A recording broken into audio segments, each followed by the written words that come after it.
ವೀಕ್ಷಕರೇ, ಶುಭೋದಯ. ನಕ್ಷತ್ರ ನಾಡಿ ವಿಶೇಷ ನೇರ ಪ್ರಸಾರ ಕಾರ್ಯಕ್ರಮಕ್ಕೆ ತಮ್ಮೆಲ್ಲರಿಗೂ ಪ್ರೀತಿಯ ಸ್ವಾಗತ. ನಾನು ಕಾವ್ಯ ವಿಶ್ವಕರ್ಮ. ಎಂದಿನಂತೆ ಈ ಕಾರ್ಯಕ್ರಮದಲ್ಲಿ ನಮ್ಮ ಜೊತೆ ಇದ್ದಾರೆ ಮಾಸ್ಟರ್ ಪಂಡಿತ್ ದಿನೇಶ್ ಗುರೂಜಿಯವರು. ಅವರನ್ನ ಕಾರ್ಯಕ್ರಮಕ್ಕೆ ಬರಮಾಡಿಕೊಂಡ ಕಾರ್ಯಕ್ರಮವನ್ನು ಶುರು ಮಾಡ್ತಾ ಹೋಗೋಣ. ಗುರುಗಳೇ ನಮಸ್ತೆ, ಕಾರ್ಯಕ್ರಮಕ್ಕೆ ಸ್ವಾಗತ. ಓಂ ಶ್ರೀ ಗುರುಭ್ಯೋ ನಮಃ. ಹರಿ ಓಂ. ಓಂ ದ್ರಾಂ ದ್ರೀಂ ದ್ರೌಂ ಸಹ ಶುಕ್ರಾಯ ನಮಃ. ಓಂ ನಮೋ ಭಗವತೆ ವಾಸುದೇವಾಯ. ಓಂ ನಮೋ ನಾರಾಯಣಾಯ. ನಮಸ್ಕಾರ ವೀಕ್ಷಕರೇ, ಗುರುಗಳನ್ನ ಕಾರ್ಯಕ್ರಮಕ್ಕೆ ಬರಮಾಡಿಕೊಂಡಿದ್ದಾಯಿತು. ಇದೀಗ ನಿಮ್ಮ ಕೆಲಸ ಸ್ಕ್ರೀನ್ ಮೇಲೆ ಕಾಣಿಸ್ತಾ ಇರುವಂತಹ ನಂಬರ್ಗೆ ಕರೆ ಮಾಡಿ ಗುರೂಜಿಯವರೊಟ್ಟಿಗೆ ನೇರವಾಗಿ ಮಾತನಾಡಿ ಅಂತ ಹೇಳ್ತಾ ಮೊದಲ ಕರೆ ಸಿದ್ಧವಾಗಿದೆ. ನಮಸ್ತೆ, ಎಲ್ಲಿಂದ ಕಾಲ್ ಮಾಡ್ತಾ ಇದ್ದೀರಾ? ತಮ್ಮ ಹೆಸರು? ಹಲೋ ನಮಸ್ತೆ, ತಮ್ಮ ಹೆಸರು ಹೇಳಿ. ಸುಜಾತ ಅಂತ ಮೇಡಮ್, ಮಗಳ ಬಗ್ಗೆ ಕೇಳಬೇಕಾಗಿತ್ರಿ. ಓಕೆ, ಅವರ ಡೇಟ್ ಆಫ್ ಬರ್ತ್ ಹೇಳಿ. ಸೆಪ್ಟೆಂಬರ್ 6, 2006. ಸೆಪ್ಟೆಂಬರ್ 6, 2006. ಹಾ, ಬುಧವಾರ ಬೆಳಗ್ಗೆ 9:30 ಗಂಟೆ. ಬೆಳಿಗ್ಗೆ 9:35. 30. 9:30. ಓಕೆ. ಹಾ. ಹುಟ್ಟಿದ ಸ್ಥಳ? ಬದಾಮಿ. ಬಾದಾಮಿ. ಯಾವ ವಿಚಾರವಾಗಿ ಕೇಳಬೇಕಾಗಿತ್ತು? ಅವಳಿಗೆ ಡಿಗ್ರಿ ಮಾಡ್ತಿದ್ದಾಳೆ ಮೇಡಮ್, ಮುಂದೆ ಅವಳ ಎಜುಕೇಶನ್ ಹೆಂಗಿರುತ್ತ, ಅವ್ರ ಜೀವನ ಹೆಂಗಿರುತ್ತೆ ಅಂತ ಕೇಳಬೇಕಾಗಿತ್ತು. ಓಕೆ, ಗುರುಗಳಿದ್ದಾರೆ, ಮಾತನಾಡಬಹುದು. ನಿಮ್ಮ ಪ್ರಶ್ನೆ ಸರಿ ಇಲ್ಲ. ನಿಮ್ಮ ಪ್ರಶ್ನೆ ಒಂಚೂರು ಸರಿ ಇಲ್ಲ. ಯಾರ್ದು ಕೂಡ ನೋಡಿದ ತಕ್ಷಣ ಇವ್ರ ಜೀವನ ಚೆನ್ನಾಗಿರುತ್ತೆ ಅಂತ ಹೇಳಕ್ಕೆ ಸಾಧ್ಯನೇ ಇಲ್ಲ. ಯಾಕೆಂದರೆ ಸ್ಕ್ರೀನ್ ನೋಡಿದ್ರೆ ಗೊತ್ತಾಗುತ್ತೆ. 2029ವರೆಗೂ ರಾಹು ಬರುತ್ತೆ. ರಾಹು ಹೇಗಿರುತ್ತೆ ಅಂತ ವಿಶ್ಲೇಷಣೆ ಮಾಡಬೇಕು. 29ರಿಂದ 45ವರೆಗೂ ಗುರು ಬರುತ್ತೆ. ಅದರ ಮಧ್ಯದಲ್ಲಿ ಅಂತರ್ಭುಕ್ತಿಗಳು ಏರುಪೇರುಗಳು ಆಗ್ತಾನೆ ಇರ್ತವೆ. ನೀವು ಯಾವುದೋ ಒಂದು ಅಲ್ಲಿ ದೇವಸ್ಥಾನದಲ್ಲಿ ಯಾರಿಗೋ ಒಬ್ಬರಿಗೆ ಈ ಕಾಂಪೌಂಡ್ರ್ ಹತ್ರ ಹೋಗಿ ಕೇಳೋ ಥರ ಜೀವನ ಹೆಂಗಿರುತ್ತೆ, ಎಲ್ಲರ ಜೀವನವೂ ಚೆನ್ನಾಗಿರುತ್ತೆ. ಯಾರಿಗೋ ಆಕ್ಸಿಡೆಂಟ್ ಆಗಿ ಸತ್ತೋಯ್ತು, ಅಲ್ಲಿಗೆ ನಿಲ್ತು. ಕಾಯಿಲೆ ಬಂದು ಸತ್ತೋದ್ರು ಅಲ್ಲಿಗೆ ನಿಲ್ತು ಅಷ್ಟೇ. ಅಲ್ಲಿವರೆಗೂ ಜೀವನ ಎಲ್ಲ ಯಾರು ಚೆನ್ನಾಗಿರಲ್ಲ. ಭಿಕ್ಷುಕಂದು ಚೆನ್ನಾಗಿರುತ್ತೆ. ಭಿಕ್ಷುಕಂದು ಯಾಕೆ ಚೆನ್ನಾಗಿರಲ್ಲ? ಭಿಕ್ಷೆ ಬೇಡ್ತಾ ಇರ್ತಾನೆ ಡೈಲಿ. ಅವ್ನ ಕೆಲಸ ಏನು ಅಂದರೆ ಇವತ್ತು ಭಿಕ್ಷೆ ಬರುತ್ತೋ ಇಲ್ವೋ ಅಂತ ಅಷ್ಟೇ. ಸೊ ಅದಲ್ಲ ಸರಿಯಾಗಿರ್ತಕ್ಕಂಥ ಪ್ರಶ್ನೆ. ಅದೆಲ್ಲ ಸಮಂಜಸವಾಗಿ ಕೇಳಬೇಕು. ನೀವು ಕೇಳೋದೇನು ಅಂತಂದರೆ, ನೀವು ಸುಮ್ಮನೆ ಒಂದು ಜೀವನ ಚೆನ್ನಾಗಿರುತ್ತೆ ಅಂತ. ಜ್ಯೋತಿಷದಲ್ಲಿ ಏನು ಹೇಳೋದು? ಈಗ ಆಯ್ತು, ಆಕ್ಸಿಡೆಂಟ್ ಆಗುತ್ತೆ, ಏನು ಮಾಡ್ತೀರಾ? ಆಕ್ಸಿಡೆಂಟ್ ಆಗುತ್ತೆ, ಏನು ಮಾಡ್ತೀರಾ?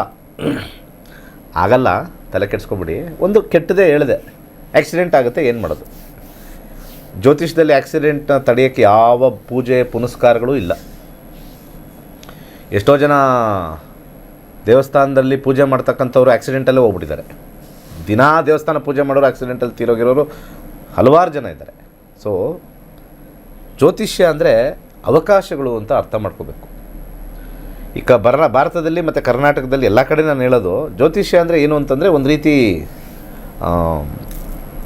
ಅದಕ್ಕೆ ಒಂಥರ ಕೇರೇ ಇಲ್ಲ. ಆ ಪ್ರಶ್ನೆಗೆ ಒಂದು ವ್ಯಾಲ್ಯೂನೇ ಇಲ್ಲ. ನಾವೊಂದು ಕೂತಿದ್ದೀವಿ ಇಲ್ಲಿ, ಚೆನ್ನಾಗಿರೋದು ಕೇಳಬೇಕು. ಅದು ಅವಳದ್ದೇನೋ ಒಂದು ಪ್ರಶ್ನೆ ಇರುತ್ತೆ, ಅವಳನ್ನ ಕೇಳಬೇಕು. ನೋಡಮ್ಮ, ಇವ್ರಿಗೊಬ್ರು ಕಾಲ್ ಮಾಡ್ತಾಯಿದ್ವಿ, ನಿನಗೇನು ಇಂಟ್ರೆಸ್ಟ್ ಇದೆ? ಅವಳೇನೋ ಒಂದು ಸಾಧನೆ ಮಾಡಬೇಕು ಅಂತಿರ್ಬೋದು. ಹೆಂಗಿದೆ ಜೀವನ? ಹೆಣ್ಮಗಳಾಗೇ ಇರ್ತಾಳೆ, ಚೆನ್ನಾಗಿರ್ತಾಳೆ ಅಷ್ಟೇ. ಒಳ್ಳೆಯದಾಗಲಿ. ಮುಂದಿನ ಕರೆಗೆ ಹೋಗೋಣ.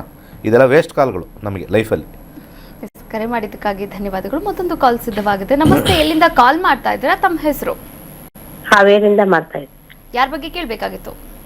ನಮ್ಮ ಮಗನ ಬಗ್ಗೆ ಕೇಳಬೇಕಿತ್ತು. ಓಕೆ, ಡೇಟ್ ಆಫ್ ಬರ್ತ್ ಹೇಳಿ. 9/1. 9/1. 2009. 9/1/2009. ಓಕೆ, ಹುಟ್ಟಿದ ಸಮಯ? 30. 2:30 ಮಧ್ಯಾಹ್ನ 2:30. ಓಕೆ, ಹುಟ್ಟಿದ ಸ್ಥಳ? ರಾಣೆಬೆನ್ನೂರು. ರಾಣೆಬೆನ್ನೂರು. ಯಾವ ವಿಚಾರವಾಗಿ ಕೇಳ್ಬೇಕಾಗಿತ್ತಮ್ಮ? ಅವನು ವಿದ್ಯಾಭ್ಯಾಸ ಯಾವ್ದ ಇದು ತಗೊಂತಾನ ಅಂತ. ವಿದ್ಯಾಭ್ಯಾಸ ಸೆಕೆಂಡ್ ಇಯರ್ ಅದನ್ರಿ. ಇದ್ರೊಳಗ ಎಷ್ಟು ಮಾರ್ಕ್ಸ್ ತಗೊಂತಾನ, ಯಾವ್ದು ಆಗ್ತಾನ? ಯಾವ್ದು ತಗೊಂಡಿದ್ದಾರೆ ಇವಾಗ? ಸೈನ್ಸ್ ತಗೊಂಡನ್ರಿ. ಸೈನ್ಸ್ ತಗೊಂಡಿದ್ದಾರೆ. ಸೈನ್ಸ್ ತಗೊಂಡ್ಮೇಲೆ ಈಗ ಕಾಮರ್ಸ್ ಆಗ್ತಾರೆ ಅಂತ ಹೇಳಕ್ಕಾಗತ್ತಾ? ಡಾಕ್ಟರ್ ಲೈನ್ ಹೋದ್ರೆ ಚೆನ್ನಾಗಾಗ್ತಾನೋ, ಇಂಜಿನಿಯರ್ ಆದ್ರೆ ಚೆನ್ನಾಗಾಗ್ತಾನೋ ಅಂತ. ಇಂಜಿನಿಯರು ಅಂದ್ರೂ ಒಂದೇ, ಸಾಫ್ಟ್ವೇರ್ ಅಂದ್ರೂ ಒಂದೇ. ಅದು ಯಾರು ನಿಮಗೆ ಮೋಸ್ಟ್ಲಿ ನಿಮಗೆ ಪಾಠ ಮಾಡ್ಬೇಕು ನಾವು ಅನ್ಸುತ್ತೆ. ಇಂಜಿನಿಯರಿಂಗ್ ಅಂದರೆ ಏನು, ಸಾಫ್ಟ್ವೇರ್ ಅಂದರೆ ಏನು, ಕಂಪ್ಯೂಟರ್ ಸೈನ್ಸ್ ಅಂದರೆ ಏನು, ಎಲೆಕ್ಟ್ರಾನಿಕ್ಸ್ ಅಂದರೆ ಏನು, EEE ಅಂತ ಅಂದರೆ ಏನು, ನಿಮಗೆ ಪಾಠ ಮಾಡಬೇಕು ಫಸ್ಟ್ ಅನಿಸುತ್ತೆ. 5ನೇ ಮನೆ 9ನೇ ಮನೆ ಬಂದಿದೆ. ಸಾಫ್ಟ್ವೇರ್ ಸೈಡೇ ಹೋಗೋದು, ಕಂಪ್ಯೂಟರ್ ಸೈನ್ಸೇ ಹೋಗೋದು. AIML ತೊಗೊಂಡ್ರೂ ಕೂಡ ಚೆನ್ನಾಗಿದೆ. ಬಟ್ ಆದರೆ 5-10 ಕಾಂಬಿನೇಷನ್ನು ಸ್ವಲ್ಪ ಸೋಂಬೇರಿತನ ತರ್ತಕ್ಕಂಥ ಒಂದು ಕಾಂಬಿನೇಷನ್ ಬರುತ್ತೆ. 1-4 ಚಂದ್ರ ಬಂದಿರೋದ್ರಿಂದ 2 ಮುಖದ ರುದ್ರಾಕ್ಷಿ ಹಾಕಿ ಸ್ವಲ್ಪ ಚೆನ್ನಾಗಿ ಓದಿ. ಕಾಸು ಕಮ್ಮಿ ಆಗುತ್ತೆ. ಚೆನ್ನಾಗಿ ಓದಿದ್ರೆ ಏನಾಗುತ್ತೆ, ಒಳ್ಳೆ ಕಾಲೇಜು, ಫೀಸ್ ಸ್ಟ್ರಕ್ಚರ್ ಕಮ್ಮಿ ಆಗುತ್ತೆ, ಅಷ್ಟೇ ಡಿಫ್ರೆನ್ಸು. ಸೊ ಕಮ್ಮಿ ಓದಿದ್ರೆ ಒಳ್ಳೆ ಕಾಲೇಜ್ ಸಿಗಲ್ಲ, ಜಾಸ್ತಿ ದುಡ್ಡು ಕೊಡಬೇಕು, ಇಷ್ಟೇ. ಚೆನ್ನಾಗಿ ಓದೋದು ಅಂದರೆ ಇಷ್ಟೇ, ಇನ್ನೇನಿಲ್ಲ. ಜೀವನ ಬೇರೆ, ಓದೋದು ಬೇರೆ. ಒಳ್ಳೆಯದಾಗಲಿ. ಕಾಲ್ ಮಾಡಿದ್ದಕ್ಕಾಗಿ ಧನ್ಯವಾದಗಳು. ವೀಕ್ಷಕರೇ, ನೀವು ಕೂಡ ಕರೆ ಮಾಡಬಹುದಾಗಿದೆ. ಎಸ್, ಕೈಲಾಶ್ ಯಂತ್ರ ಹಾಗೆ ನಕ್ಷತ್ರ ನಾಡಿ ತರಗತಿಯ ಕುರಿತಂತೆ ಒಂದು ಸ್ಪೆಷಲ್ ವಿಡಿಯೋ ಇದೆ, ನೋಡ್ಕೊಂಡು ಬಂದ್ಬಿಡೋಣ.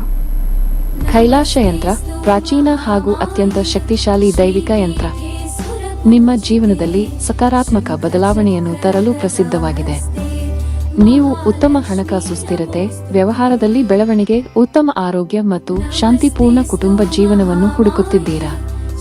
ಈ ಯಂತ್ರವು ನಕಾರಾತ್ಮಕ ಶಕ್ತಿಗಳನ್ನು ದೂರ ಮಾಡಿ, ವಾಸ್ತು ದೋಷಗಳನ್ನು ಸರಿಪಡಿಸಿ, ಸಕಾರಾತ್ಮಕತೆಯನ್ನು ಆಕರ್ಷಿಸಲು ವಿಶೇಷವಾಗಿ ರೂಪಿಸಲಾಗಿದೆ. ಶಕ್ತಿಯುತ ದೈವಿಕ ಸಂಯೋಜನೆಯಿಂದ ಈ ಯಂತ್ರವು ಸಮೃದ್ಧಿ, ಸೌಖ್ಯ ಮತ್ತು ಯಶಸ್ಸನ್ನು ನಿಮ್ಮ ಜೀವನಕ್ಕೆ ತರಲು ಸಹಾಯ ಮಾಡುತ್ತದೆ. ಈ ಪವಿತ್ರ ಕೈಲಾಶ ಯಂತ್ರವನ್ನು ನಿಮ್ಮ ಮನೆ ಅಥವಾ ಕೆಲಸದ ಸ್ಥಳದಲ್ಲಿ ಇಡಿ ಮತ್ತು ನಿಮ್ಮ ಜೀವನದಲ್ಲಿ ಆಗುವ ಅದ್ಭುತ ಬದಲಾವಣೆಯನ್ನು ಅನುಭವಿಸಿ. ಈಗಲೇ ನಕ್ಷತ್ರ ನಾಡಿಗೆ ಕರೆ ಮಾಡಿ ಮತ್ತು ನಿಮ್ಮ ಕೈಲಾಶ ಯಂತ್ರವನ್ನು ಇಂದೇ ಆರ್ಡರ್ ಮಾಡಿ.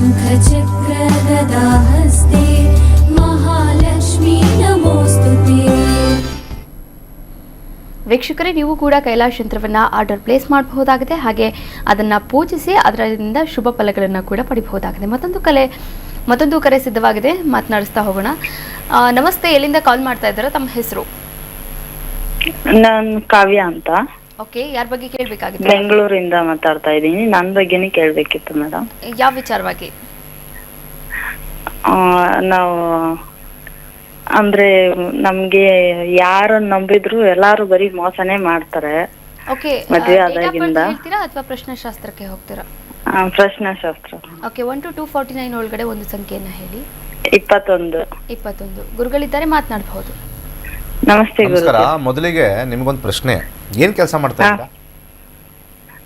ಗುರುಜಿ, ನಾನು ಮಾಡ್ತೀನಿ. ಏನು ಕಟ್ಟಾಗಿ? ಅಡಿಗೆ ಕೆಲಸ ಮಾಡ್ತೀನಿ. ಅಡಿಗೆ ನೀವು ಮಾಡ್ತೀರಾ, ಬೇರೆಯವ್ರ ಹತ್ರ ಮಾಡಿಸ್ತೀರಾ? ಇಲ್ಲ ಗುರುಜಿ, ನಾನೇ ಮಾಡ್ತೀನಿ. ನೀವೇ ಮಾಡ್ತೀರಾ. ಸೊ ನೀವೇ ಮಾಡಿದ್ಮೇಲೆ ಇನ್ನೊಬ್ಬರ ಮೇಲೆ ಯಾಕೆ ನಂಬಬೇಕು? ನಿಮ್ಮ ಕೈ ಅಡುಗೆ, ನಿಮ್ಮ ಕೈ ರುಚಿ ನಿಮಗೆ ಗೊತ್ತಿರುತ್ತೆ. ಅಂದ್ರೆ ದುಡ್ಡಿನ ವಿಚಾರವಾಗಿ ಎಲ್ಲದನ್ನು ಗುರುಜಿ ಆ ತರ ಮಾಡ್ತಾರೆ. ದುಡ್ಡಿನ ವಿಚಾರ ಅಂದ್ರೆ ಏನ್? ನೀವು ಅಡುಗೆ ಮಾಡಿದ್ರೆ ದುಡ್ಡು ಕೊಡಲ್ವಾ? ಪೇಮೆಂಟ್ ಎಲ್ಲ ಬರುತ್ತೆ, ಯಾರನ್ನ ಈಸ್ಕೊಂಡ್ರೆ ಮಾಡಿದ್ರೆ ಅಂದ್ರೆ ಬಡ್ಡಿ ಕೊಡ್ತಾ ಆತರ ಇದ್ದೀರಾ ಅಂತ ಹೇಳಿ. ಮನೆಯವರು. ಬಡ್ಡಿ ಇಲ್ಲ ಗುರುಜಿ, ಮನೆಯವರು ಎಲ್ಲಾರು ಹಾಗೆ ಮಾಡಿದ್ರು, ಒಡವೆ ದುಡ್ಡು ಎಲ್ಲಾನು ಸಂಬಂಧಿಕರು ಎಲ್ಲಾರು ಹಾಗೆ ಮಾಡಿದ್ರು. ಸೊ ನನಗೂ ಕೊಟ್ರು ನಾನು ಹಂಗೆ ಮಾಡೋದು. ನೀವು ನನಗೂ ಕೊಡಿ, ದಯವಿಟ್ಟು ಅಡ್ರೆಸ್ ಕೊಡ್ತೀನಿ. ನಮ್ ಯಜಮಾನ್ರಿಂದ ಎಲ್ಲಾರು ಮಾಡಿದ್ರು ಗುರುಜಿ. ಅದಕ್ಕೆ ನಿಮ್ಮ ಜಾತಕದಲ್ಲಿ ಕೊಟ್ಟ ಮೇಲೆ ಬರದೇ ಇರೋ ಯೋಗ ಇದ್ರೆ, ಕೊಟ್ಟ ಮೇಲೆ ಬರೋ ಯೋಗ ಒಂದಿರುತ್ತೆ. ಇನ್ನೊಂದು ಥರ ಜಾತಕದಲ್ಲಿ ಕೊಟ್ಟರೆ ಬರದೇ ಇರೋ ಯೋಗ ಇರುತ್ತೆ. ಈ ಎರಡು ಯೋಗದಲ್ಲಿ ಯಾವ ಯೋಗದಲ್ಲಿ ಬಿಟ್ಟಿದ್ದೀರಾ ಅಂತ ನಮ್ಗೆ ಗೊತ್ತಾಗೋದಿಲ್ಲ. ಕೊಟ್ಟಿರ್ತಕ್ಕಂಥ ಸಾಲವನ್ನು ರಾಹು ಅಂತಂದರೆ ಕೊಡಬೇಕು ಅನ್ಸಿದ್ರು ಕೂಡ ಇಲ್ಲಿ ಕಪಟ ಜನಗಳು ಅಂತಂತ ಬರುತ್ತೆ. ಯಾಕೆ ಕೊಡ್ತೀರಾ ಅಂತ ನನಗೆ ಅರ್ಥ ಆಗಿಲ್ಲ. ಫಸ್ಟು ನಿಮ್ಮ ಭಗವಂತ ಕೊಟ್ಟಿರೋದು ನಿಮಗೆ, ಆಯಿತಾ? ಎರಡು ಥರ ಹೇಳ್ತಾರೆ, ಕೊಟ್ಟಿದ್ದು ತನಗೆ, ಬಚ್ಚಿಟ್ಟಿದ್ದು ಪರರಿಗೆ ಅಂತ. ಇದು ಬಚ್ಚಿಟ್ಟಿದ್ದು ಅಂದರೆ ಇನ್ನೊಬ್ಬರು ಕೊಟ್ಟರು, ಅದು ಪರರಿಗೆ ಅದು. ಸೊ ನೀವು ಇದಕ್ಕೆ ಕಲ್ತ್ಕೋಬೇಕು. ಇದು ಜ್ಯೋತಿಷ್ಯದಿಂದ ನೋಡ್ಕೋವಂಥ ವಿಚಾರ ಅಲ್ಲ. ಸೀರಿಯಸ್ ಮ್ಯಾಟರ್ಸ್ನ ಜ್ಯೋತಿಷಲ್ಲಿ ನೋಡೋಣ. ಈಗ ನಾನು ಇವ್ರಿಗೆ ಯಾರಿಗೋ ಕೊಡ್ತೀನಿ, ನಮ್ಮ ಆ್ಯಂಕರ್ ಕೊಡ್ತೀನಿ, ಅವ್ರು ಕೊಟ್ಟಿಲ್ಲ ಅಂದರೆ ಏನು ಮಾಡೋದು? ಇಲ್ಲಿ ಯಾರು ಇನ್ನೊಬ್ರು ಕೊಡ್ತೀನಿ, ಇಲ್ಲಿ ಆಫೀಸಲ್ಲಿ ಇನ್ನೂ ಯಾರಿಗೋ ಕೊಡ್ತಾನೆ ಇರ್ತೀನಿ ನಾನು. ಕೊಡ್ತಾಯಿದ್ರೆ ಕೊಡಲ್ಲ ಅಂದರೆ ನಾವೇನು ಮಾಡೋಕ್ಕತ್ತೆ? ಸೊ ಅಲ್ಲಿ ಎರಡು ಥರ ಇರಬೇಕು. ಕೊಟ್ಟಿರೋ ಕಾರಣ ವಾಪಸ್ ಕೊಡಬೇಕು ಅನ್ನೋ ಒಂದು ನಿಯಮ. ಇದರಲ್ಲಿ ಜಾತಕದಲ್ಲಿ ಈ ಒಂದು ಪ್ರಶ್ನಾಶಾಸ್ತ್ರದ ಮೇಲೆ ನಾವು ರೂಲಿಂಗ್ ಪ್ಲಾನೆಟ್ಸ್ ಮಾತ್ರ ನೋಡೋಕ್ಕೆ ಸಾಧ್ಯ ಅಷ್ಟೇ. ಇಲ್ಲಿ 4, 3, 11 ನಕ್ಷತ್ರ ಲಾರ್ಡ್ 3 ಬಂದಿರೋದ್ರಿಂದ ಸೊ ನಿಮ್ಮ ಸಂಬಂಧಿಕರಲ್ಲೇ ಕೊಟ್ಟಾಗ ಅವ್ರಿಗೆ ತಾತ್ಸಾರ ಅಂತ ಹೇಳ್ಬೋದು ಅಷ್ಟೇ. 4ನೇ ಮನೆ ಕುಟುಂಬ ತಾತ್ಸಾರ. ನಮ್ಮವಳು ತಾನೇ, ಏನು ಕೊಟ್ಟರೆ ಏನು ಬಿಟ್ಟರೆ ಏನು, ಇವಾಗ ಕೊಡಲಿಲ್ಲ ಅಂದರೆ ಏನು, ಇವಾಗ ಆ ಥರ ತಾತ್ಸಾರ ಬರ್ತಕ್ಕಂಥದ್ದು. ನಿಮ್ಮ ಎಕ್ಸ್ಪೆಕ್ಟೇಷನ್ ಏನಾದ್ರು ಜಾಸ್ತಿ ಇದ್ದರೆ, ನಿಮ್ಮ ಎಕ್ಸ್ಪೆಕ್ಟೇಷನ್ ಅಂತಾರೆ ಏನಾದ್ರು ನಮಗೆ ನಾವು ಕೊಟ್ಟಿರೋದನ್ನು ವಾಪಸ್ ಕೊಡಲೇಬೇಕು ಅಂತ ಒಂದು ವಿಚಾರವನ್ನು ಬಂತು ಅಂತಂದರೆ, ಅಲ್ಲಿ ರಾಹು 10 ಅನ್ನೊಂದು ವಾಪಸ್ ಬರ್ತಕ್ಕಂಥದ್ದು. ಬೆಳ್ಳುಳ್ಳಿಯನ್ನು ಒಂದು ಕೆಂಪು ಬಟ್ಟೆಯಲ್ಲಿ ಸುತ್ತಿ ಯಾವಾಗಲೂ ನಿಮ್ಮ ಪರ್ಸಲ್ಲಿ ಇಟ್ಕೊಂಡಿರಿ. ನೆನೆಸ್ಕೋತಾ ಇರಿ, ನನ್ನ ದುಡ್ಡೆಲ್ಲ ವಾಪಸ್ ಬರಬೇಕು ಅಂತ. ಸ್ಲೋ ಆಗಿ ಅದು ವರ್ಕ್ ಆಗುತ್ತೆ. ಬೆಳ್ಳುಳ್ಳಿಯನ್ನು ಒಂದು 3 ಎಸಳನ್ನ ಒಂದು ಪರ್ಸಲ್ಲಿ ಇಟ್ಕೊಳ್ಳಿ, ಖಂಡಿತ ಸಕ್ಸಸ್ ಆಗುತ್ತೆ. ಯಾಕೆಂದರೆ 10th house and 11th house is ಒಂಥರ ಅಧಿಕಾರ, ರಿಟರ್ನ್ ಅಂತ ಬರುತ್ತೆ. ಒಳ್ಳೆಯದಾಗಲಿ. ಕಾಲ್ ಮಾಡಿದ್ದಕ್ಕಾಗಿ ಧನ್ಯವಾದಗಳು. ಮತ್ತೊಂದು ಕಾಲ್ ಸಿದ್ಧವಾಗಿದೆ. ನಮಸ್ತೆ, ಎಲ್ಲಿಂದ ಕಾಲ್ ಮಾಡ್ತಾ ಇದ್ದಾರಾ? ತಮ್ಮ ಹೆಸರು? ನಮಸ್ತೆ ಮೇಡಮ್, ನನ್ನ ಹೆಸರು ಸುಷ್ಮಾ ಅಂತ ಹೇಳಿ ಹುಬ್ಳಿಯಿಂದ ಕಾಲ್ ಮಾಡ್ತಾ ಇದ್ದೀನಿ. ಯಾರ ಬಗ್ಗೆ ಕೇಳಬೇಕಾಗಿತ್ತು ಸುಷ್ಮಾ? ನಮ್ಮ ಸಿಸ್ಟರ್ ಬಗ್ಗೆ ಕೇಳಬೇಕಾಗಿತ್ತು ಮೇಡಮ್. ಯಾವ ವಿಚಾರವಾಗಿ? ಎಜುಕೇಶನ್ ಮುಗಿತಾ ಬಂತು, ಅದಕ್ಕೆ ಕೇಳಬೇಕಿತ್ತು madam. Okay, date of birth ಹೇಳಿ. 20 ಹೇಳಿ 2003. ಹೇಳಿ ಇನ್ನೊಮ್ಮೆ. 26/2003. 26/2003. ಹುಟ್ಟಿದ ಸಮಯ? 9:15 ಮೇಡಮ್, ಶುಕ್ರವಾರ ಬೆಳಿಗ್ಗೆನ ರಾತ್ರಿನ? ಬೆಳಗ್ಗೆ. ಬೆಳಿಗ್ಗೆ. ಓಕೆ, ಹುಟ್ಟಿದ ಸ್ಥಳ? ಹುಬ್ಬಳ್ಳಿ. ಓಕೆ, ಇವಾಗ ಏನು ಓದ್ತಾ ಇದ್ದಾರೆ?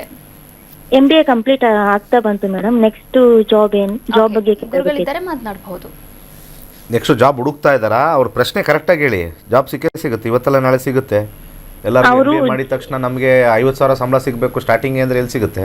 ಇವತ್ತಿನ ಕಾಂಪಿಟೇಷನ್ನು, ಪಾಪ್ಯುಲೇಷನ್ ಎಕ್ಸ್ಪ್ಲೋಷನ್ನು, ಹಣದುಬ್ಬರ, ಇನ್ಫ್ಲೇಷನ್ನು ಇವನ್ನೆಲ್ಲ ತಗೊಂಡಿದ ತಕ್ಷಣ ನಾನು MBA ಮಾಡಿದ ತಕ್ಷಣ ಅಲ್ಲಿ ಬೋರ್ಡ್ ತೆಗೆದು ಇಟ್ಕೊಂಡಿರಲ್ಲ ನೀನು MBA ಮಾಡಿದ್ಯಾ ಅಂತ, ನಿನ್ನಿಷ್ಟಕ್ಕೆ ನೀನು ಮಾಡಿದ್ಯಾ ಅಂತ ಹೇಳಿ ಅವರು ಹೇಳ್ತಾರೆ. ಸೊ ಸ್ವಲ್ಪ ಚಿಕ್ಕವ್ರಿಗೆ ಗೈಡ್ ಮಾಡ್ತೀನಿ. ಹಾರ್ಡ್ ವರ್ಕ್, ಪೇಷನ್ಸ್ ಭಾಳ ಇಂಪಾರ್ಟೆಂಟು. ಹಾರ್ಡ್ ವರ್ಕ್, ಪೇಷನ್ಸ್ ಇಲ್ಲ ಅಂದರೆ ಏನು 22ಕ್ಕೆ ಗ್ರೋತ್ ಇಲ್ಲ ಅಂತಂದ್ರೆ ಏನರ್ಥ? ಹಾಂ, ಯಾರಾದರೂ ಮಕ್ಕೂಗಿತಾರೆ, ಯಾವ್ದಾದ್ರು ಇಂಟರ್ವ್ಯೂಗೆ ಹೋಗಿ ಈ ಥರ ಎಲ್ಲ ಆ್ಯಟಿಟ್ಯೂಡ್ ಇಟ್ಕೊಂಡೋದ್ರೆ ಆ್ಯಟಿಟ್ಯೂಡ್ ಅಂತಾರೆ. ಫಸ್ಟ್ ಸ್ಮಾರ್ಟಾಗಿರಿ, ಇಂಟರ್ವ್ಯೂ ಅಟೆಂಡ್ ಮಾಡಿ, ಕಮ್ಮಿ ಜಾಬ್ ಅಂದ್ರೆ ಹೋಗಿ ಫಸ್ಟ್ ಕೆಲಸ ಕಲೀರಿ.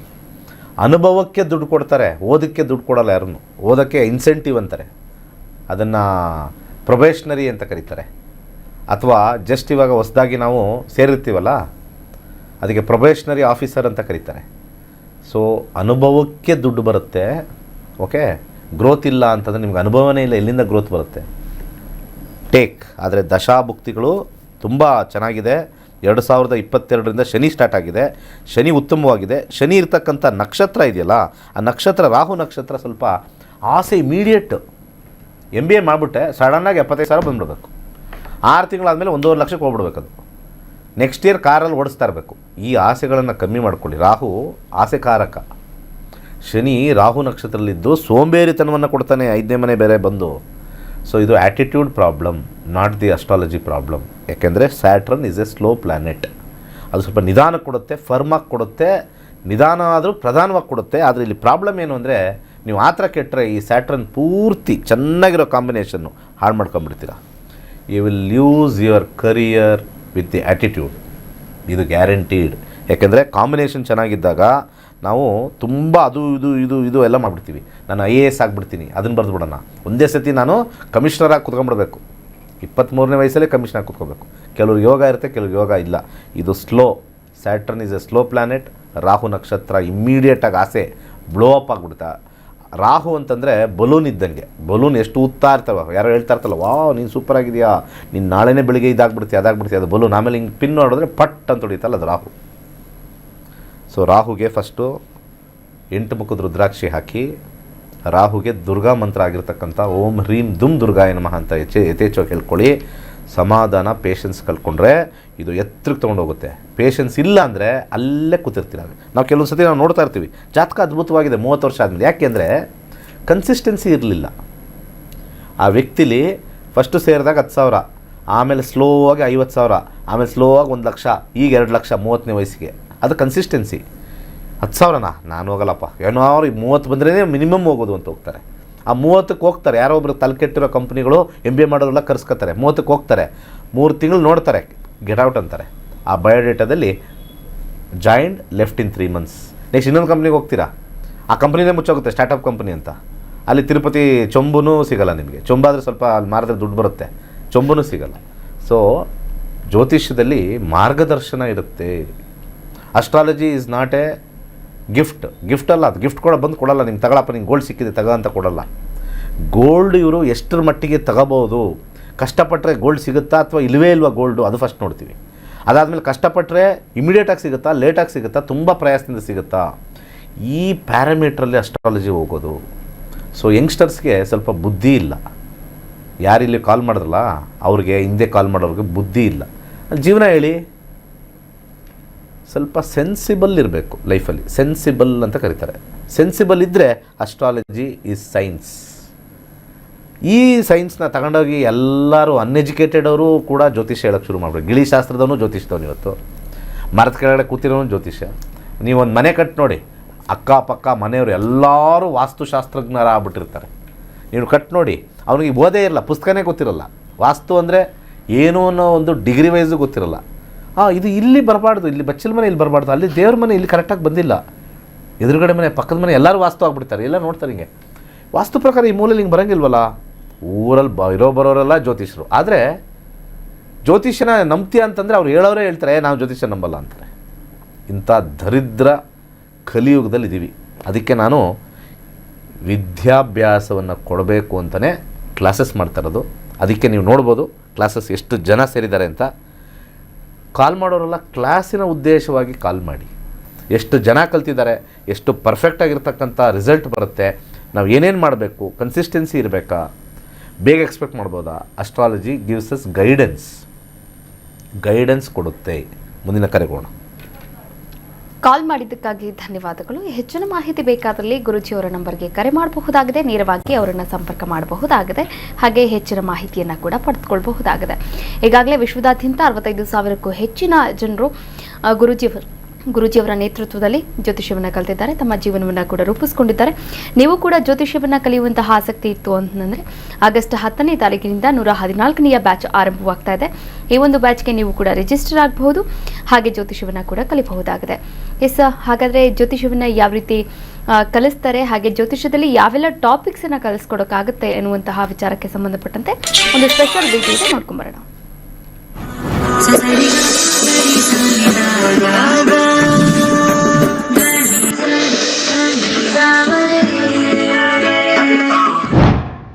ನಕ್ಷತ್ರ ನಡಿ ಜ್ಯೋತಿಷ್ಯ ತರಗತಿ 114ನೇ ಬ್ಯಾಚ್. ಪಂಡಿತ್ ದಿನೇಶ್ ಗುರೂಜಿ ರವರೊಂದಿಗೆ ನಕ್ಷತ್ರ ನಾಡಿ ಜ್ಯೋತಿಷ್ಯದ ಶಕ್ತಿಶಾಲಿ ವಿಜ್ಞಾನದಲ್ಲಿ ನಿಮ್ಮ ಪ್ರಯಾಣವನ್ನು ಆರಂಭಿಸಿ.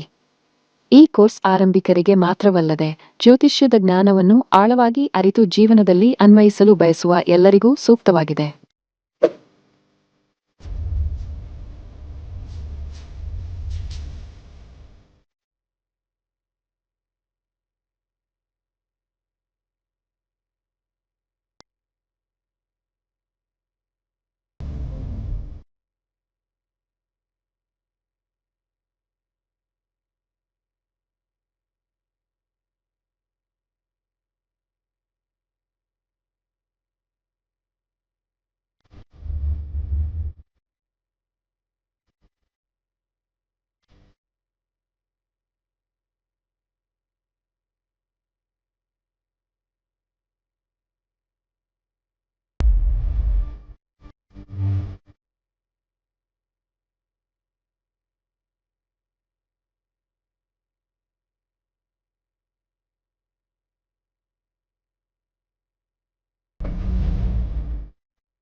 ಕೋರ್ಸ್ ವಿವರಗಳು. ಪ್ರಾರಂಭ ದಿನಾಂಕ 10ನೇ ಆಗಸ್ಟ್ 2026. ಕೋರ್ಸ್ ಶುಲ್ಕ 7,999 ಮಾತ್ರ. ನೀವು ಪಡೆಯುವವು 15 ಲೈವ್ ಇಂಟರಾಕ್ಟಿವ್ ತರಗತಿಗಳು, ಉಚಿತ 3 ತಿಂಗಳ ಪ್ರವೇಶ, ಅಧ್ಯಯನ ಸಾಮಗ್ರಿಗಳು, ಉಚಿತ ಪ್ರಮಾಣಪತ್ರ. ತರಗತಿ ಸಮಯಗಳು: ಬೆಳಗ್ಗೆ 11 ರಿಂದ 12:30, ಸಂಜೆ 7:30 ರಿಂದ 9. ಇಂದೇ ನಕ್ಷತ್ರ ನಾಡಿ ಜ್ಯೋತಿಷ್ಯ ಕೋರ್ಸ್ಗೆ ಸೇರಿ ಮತ್ತು ನಿಮ್ಮ ಜೀವನವನ್ನು ರೂಪಾಂತರಗೊಳಿಸಿ.